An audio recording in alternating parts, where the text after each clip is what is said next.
I'm sure most of us here have encountered many problems during the course of our life. Whether it be a big problem or a small problem, from having not enough pocket money to worse, getting catched by the police. But even when the world is against you, there will be an individual or even a group that will support us no matter what. And these people are our family. You see, the moment we were born into this world, the moment our parents held us on their hands for the very first time, in that moment, they have decided to devote their whole life to protecting us and making sure they are showering us with love and having a bright future. But the world is not all sunshine and pretty. Like Newton's third law states that as every action, there will be an equal opposite reaction. Nothing is right. When there's light, there's darkness. There's some people in this world that are more unfortunate than us. They do not have the privilege of having love showered upon them. And some of them may even be like their so-called close ones are not showering them love, instead abusing them and doing things that so inhumane that I dare not to say. Which is why I want everyone here to take a moment to appreciate what you have, for those that are lucky. Good morning to Ms. Tay and my fellow friends. Today, for our Community Service Initiative presentation, we will be sharing our 7 weeks journey on what we did for this project. Now, before I begin, I would like to express our utmost gratitude to Ms. Tay for giving us this opportunity to go on a community service. Throughout this whole project, it was really enjoyable and it will be forever in our hearts and our memories. Well, so I'm sure you guys have been wondering, what are we doing for our project, right? Well, our group, the Veteran Brigade, consists of 13 students from K.I.D.S University, went to visit an orphanage known as Rumah K.I.D.S. You may have never heard this before, probably from the previous group just now. Anyway, Rumah K.I.D.S from the outside, it may seem like a well-funded orphanage. There doesn't seem to be much problem. But as we dive deeper and deeper, we realize that they have a lot of problems going on. So it's actually I'm really happy to see that so many people helping them out, especially like the group above just now. To see many people, many of the community coming together to help out the orphanage really put a smile on my face and allow me to sleep at night soundly as well. And before we continue, I would like to thank my group members for what all they've done. Because of their hard work and their time and effort, I couldn't have done this without them, so give yourself an applause, guys. Without further ado, I'd like to pass my time to C.S.I to continue the presentation. Thank you, Alfred. Now I would like to walk you through the beginning of our project timeline. Our C.S.I project started on the 9th of January, where we formed a group of 13 right after our first class with Ms. K. So during our first meeting, we talked about options and ideas of community services, and in the end, majority of us voted for a visitation to the disabled home or the orphanage. The reasons of choosing the disabled home or orphanage are mainly because of interaction. We feel that it is more engaging to volunteer at such places because we are able to participate and engage in all activities together with the people at home. So on the same day, we managed to contact Pusat Penjagaan Kanak-Kanak Cacat Taman Mega, where we received information about them on the next day. On that day itself, we have also created committee list and proposal 1.0. On the next day, 10th of January, we received information from the disabled home about the date and time available, basic information about the place and rules. And we were informed that the disabled home are available on both 19th and 20th of January. So through WhatsApp, after discussion, we all agreed to have our actual visitation on the 20th of January. And committee list was also finalized on that day after our discussion.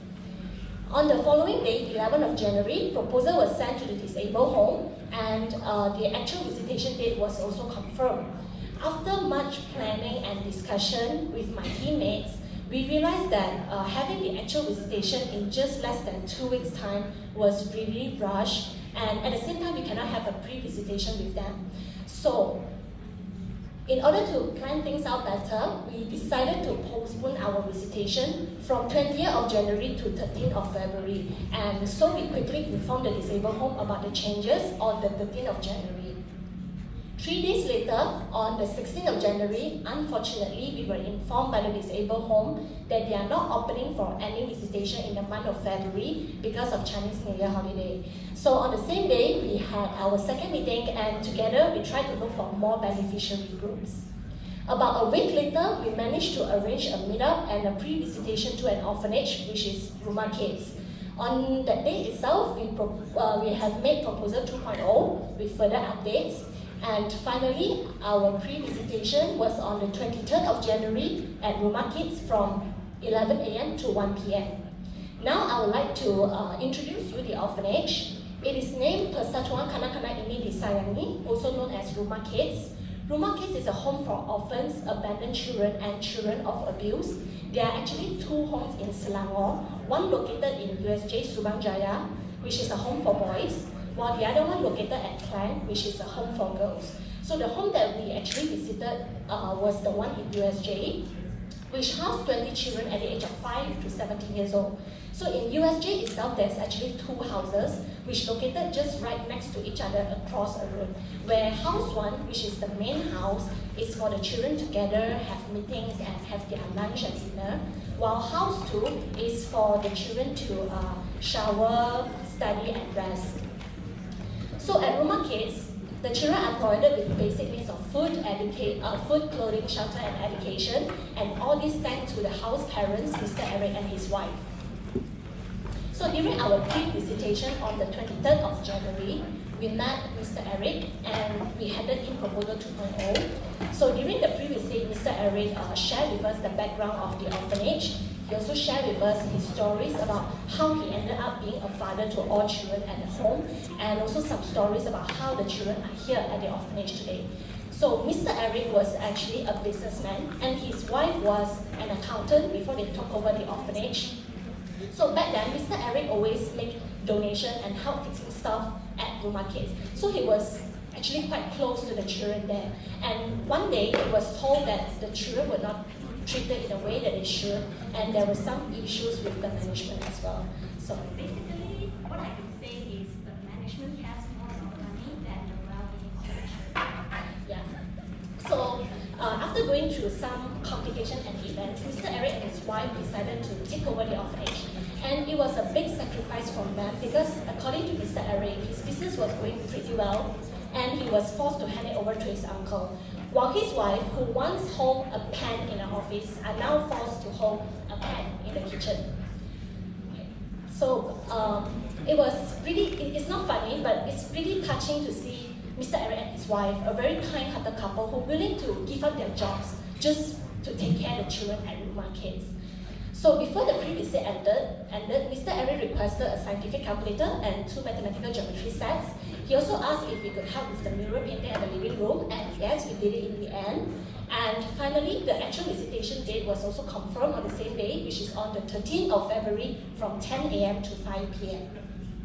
So here are some pictures of house 2. So on the left is the living hall, and at the living hall you can actually see this discipline board where they used to manage the children duties at home in a way to discipline them. So basically it's a marking system where John, the leader of the house, will be doing some daily checkings on the cleanliness and arrangement of the room of the children, and he will do some deduction of marks when necessary, while Mr. Eric will be the one checking on John, the leader, and deduct his marks if he missed out some checkings or being late for something, for example.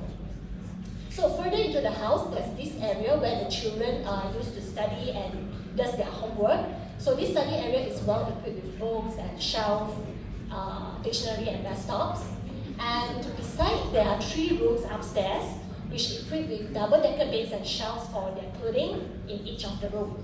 So overall, it is a great session with Mr. Eric, and we feel that pre-visitation is very important to us because not only we get to know more about Mr. Eric, his wife, and the children at home, but we know exactly what they really need, and it also helps us to plan better activities for the children at Rumah K.I.D.S. So now I would like to hand over the presentation to Jack for the preparation part. Okay, thank you so much. For the next part, I'll walk you through the preparation period. Our third meeting, which is held on 23rd January 2019, is actually an impromptu meeting which is right after the pre-presentation.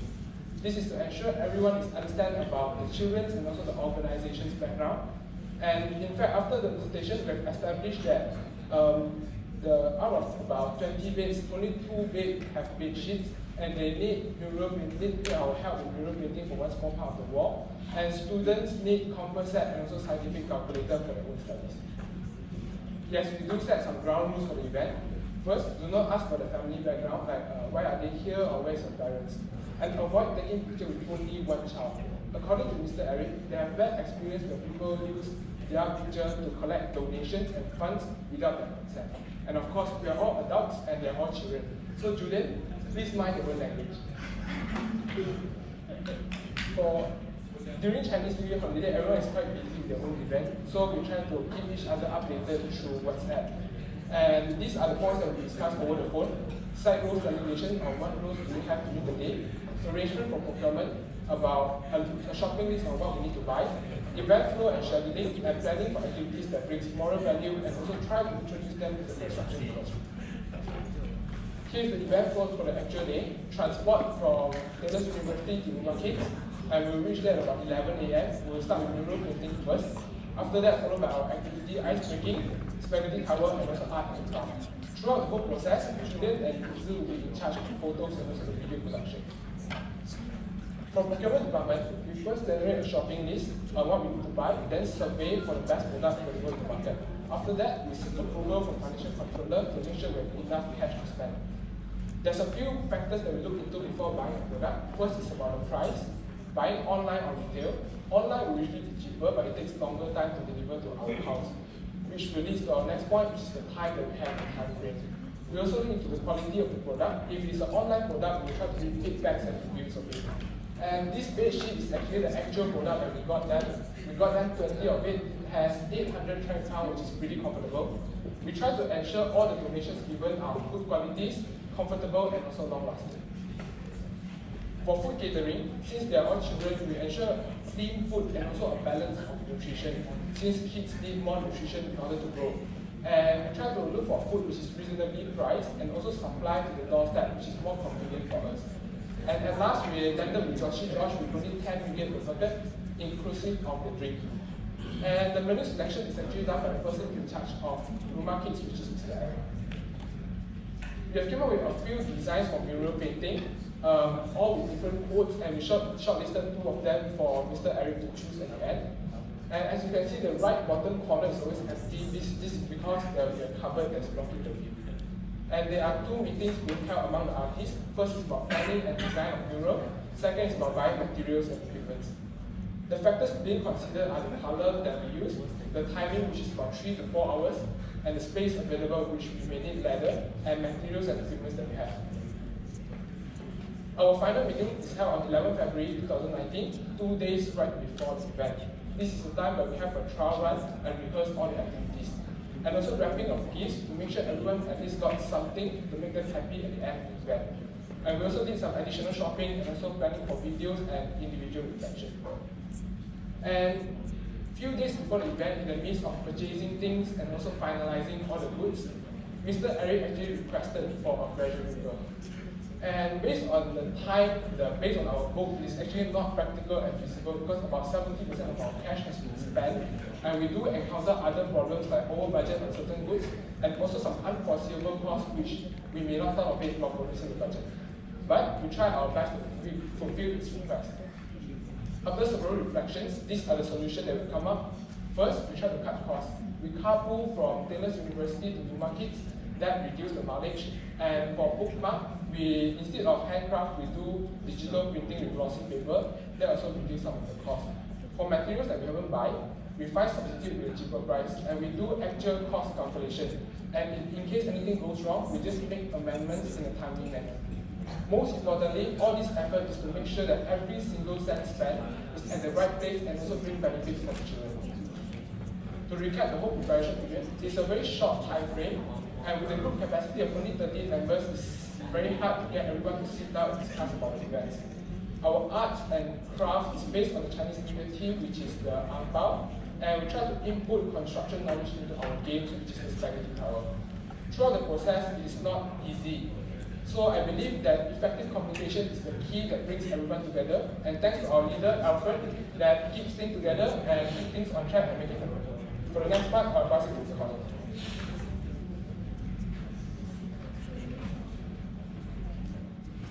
Thank you so much. So now, I will continue this presentation by explaining the activities that we have carried out during our actual visit to Rumah K.I.D.S together with Asha. So as listed in this slide, we had carried out mural painting, lunch session, ice breaking games, spaghetti marshmallow tower, art and craft, as well as clothing ceremony with the kids over Rumah K.I.D.S. So the first one, mural painting.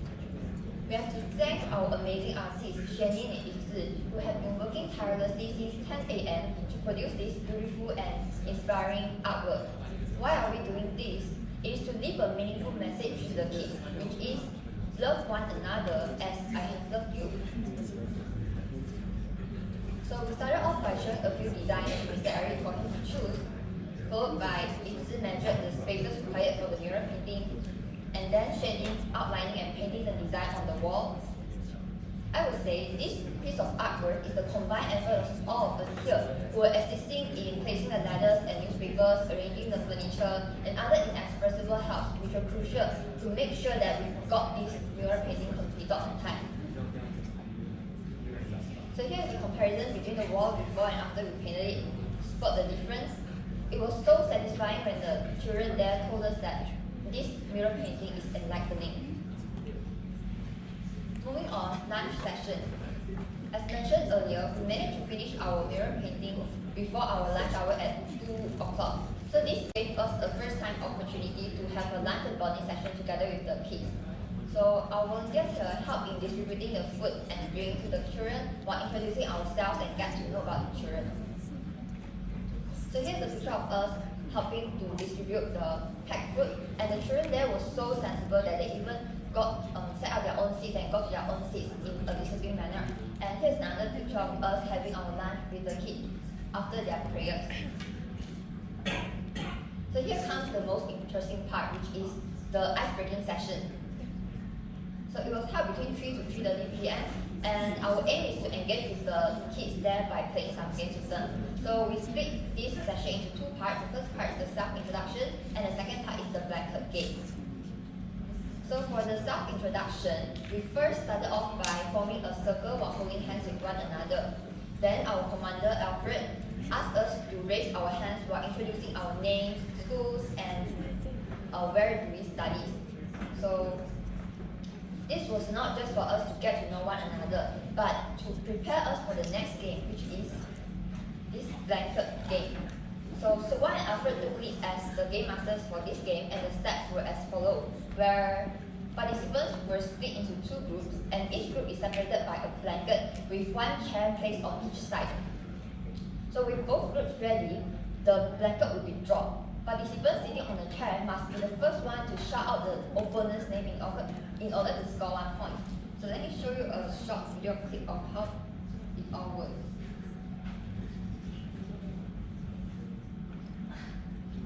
Feel the excitement here. So we also encountered some scenes where the kids tended to kick across the blanket just to see who is sitting over the chair, just like this kid. By the way, his name is Joel. Yeah. Okay. So this thrilling game, which required teamwork, really brought us closer. And not only the kids, we facilitators also enjoyed ourselves very much during these sessions. So now I'm going to pass my side to Asha. Thank you, Connie. Moving on to the next activity was the spaghetti and marshmallow tower session, in which it started at 3:30 p.m. and ended at 4:15 p.m. The main aim of this activity was to test with the children's creativity as well as their teamwork skills to build the most tallest and yet stable tower under a span of 30 minutes.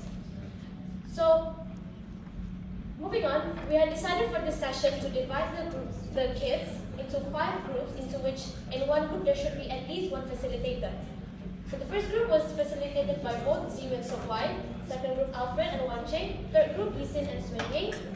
The fourth group was facilitated by both me and G, and the last group was facilitated by both Jet and Sushan. So as a fun fact for this challenge, we had given the kids an opportunity where they could be given an extra spaghetti stick as well as marshmallow if they were to impress us by either singing or dancing. Moving on, how is this activity related to quantity surveying, if you may ask? We would like to highlight that to introduce them towards the construction industry on each occupation as well as their job roles, to instill values on them and to promote no wastage as well as to be environmentally friendly. And the last point is to test their teamwork and leadership skills under a limited time. Moving on, the next activity conducted was the arts and crafts session, where the main aim of this activity was to directly communicate as well as to teach them basic crafting using the red packets. Here you can see the progress of the session in which, as a team, we had decided to create a heart shape from the red packets on the living room wall to represent love and care towards one of each other in Rumah K.I.D.S. To wrap up the event, we had a closing ceremony in which it involved the sharing session, prize-giving ceremony, as well as handing over donations to Mr. Eric. So as a refresher and energizer before ending the event, we had a mini contest in which the children were asked to answer a series of questions. For example, which university are we studying at? What was Sleepover's favorite food? And here you can see the laughters and joys in which the children received the gifts from successfully answering the questions. As a token of our appreciation to Mr. Eric for his humble contributions to Rumah K.I.D.S as well as for the kids' active participation in the activities, we decided as a group to donate items, for example, pressure rice cooker as well as bed sheets for the children, as well as geometry sets. As a final activity to wrap things up, we bid our farewell, our hugs as well as our handshakes, but despite all that, a quote which inspires us all is that goodbyes are not forever, they're not the end, it simply means I'll miss you until we meet again. I'll now pass this presentation to Judith. Thank you. Alright, thank you, Asha. Now, on to conclusions. Alright.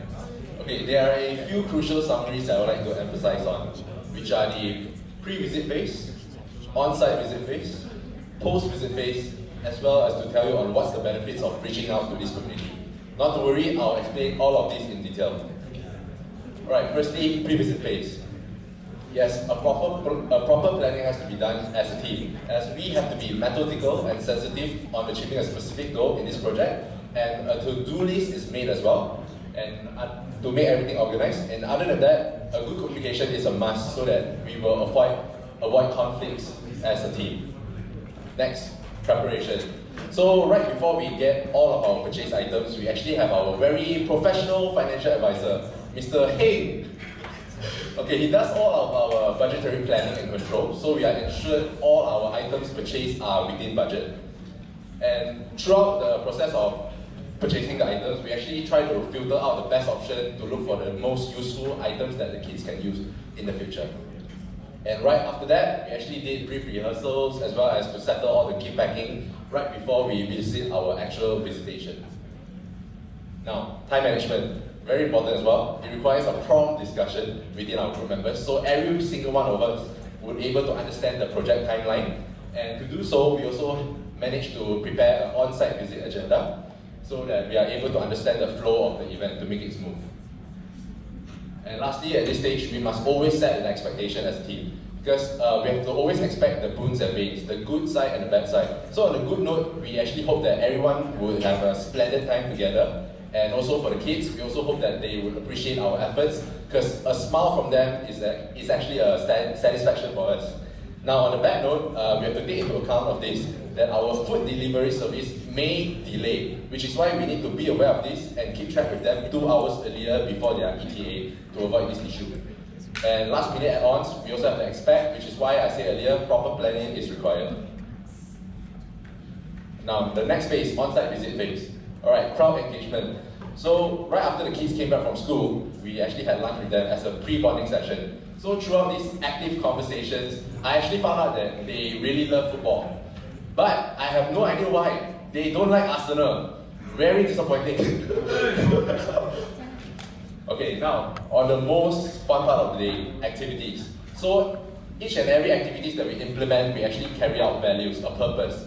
So we try to allow the kids to engage with in-depth personal values, such as the blanket game, to practice their social communication, spaghetti tower, to train their critical thinking, as well as their collaborative work within one another. And the last activity, the paper fish making, art and craft, to basically train up their creativity. So all these are personal life skill values that they should have for the future. Alright, crowd control. This one we basically aim to practice their disciplinary principles so that they can maintain a positive demeanor and learn how to respect one another, even though if they lose throughout the games. Yeah. And at the end of the event, we actually carry out this reward giving ceremony.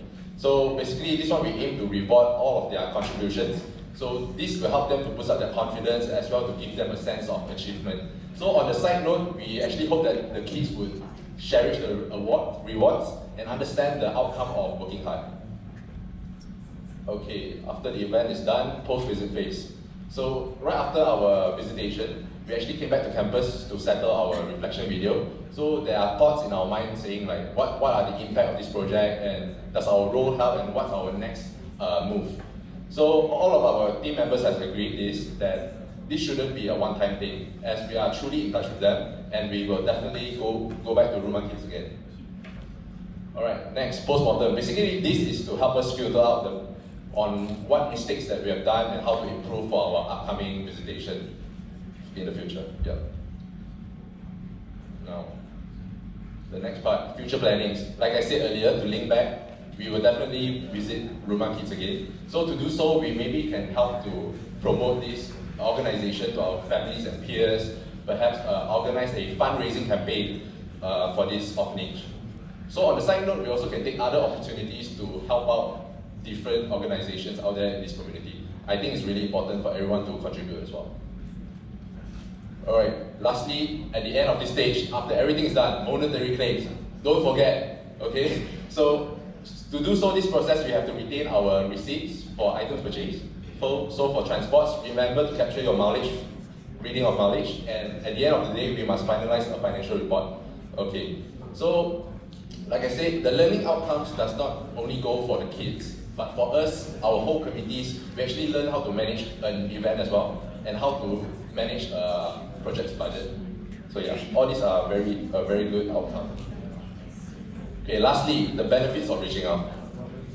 So in order to reach out to this community, I would say we must always avail sufficient loving and care for those who are in need, and also to people around us. So to do so, we must always deliver them in-depth personal values, because I believe all these life skill performances as well as their personal development growth is what builds up their confidence, so that they are able to be vigilant to encounter any events for the future.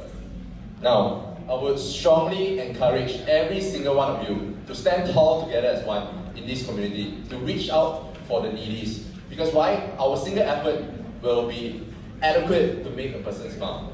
So this is where true happiness comes in place. Thank you very much.